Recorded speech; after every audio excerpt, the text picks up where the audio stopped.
there was a decision on a case out of the U.S. Supreme Court yesterday.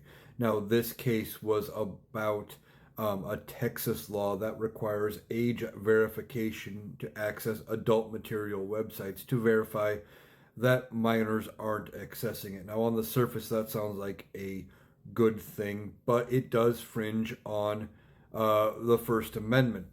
Now, this was not about the law itself or the case itself. This was only about a preliminary injunction and whether or not the law was allowed to go in effect while underlying cases played out. And the 6-3 conservative majority sided with the state of Texas, and they said that it is allowed to be implemented for now.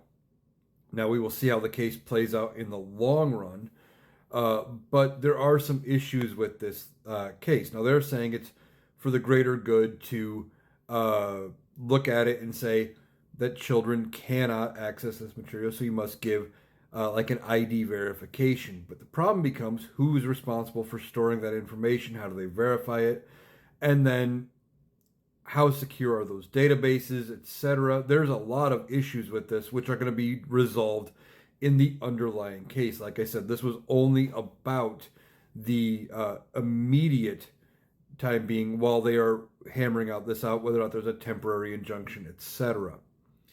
Now, like I said, there's issues with this case because the Supreme Court has held for a long time that accessing adult materials for those that are of age to view it is protected speech.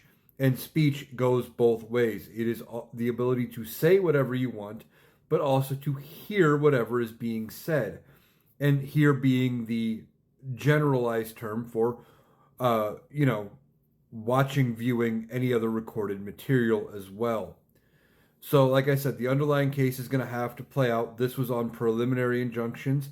Not entirely surprised that this court sided with Texas on this. However, this is not the final say on this case. We will have to see.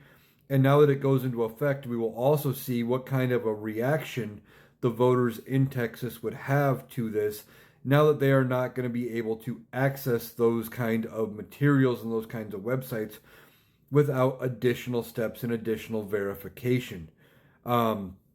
This could be a major swing against the Republican Party when it comes up for elections in the midterms. And of course, the midterms are coming up. So, Supreme Court saying for now the law goes into effect, but then we still have to go back and view the full case when it gets there. It's far from over, but so far they're siding with Texas.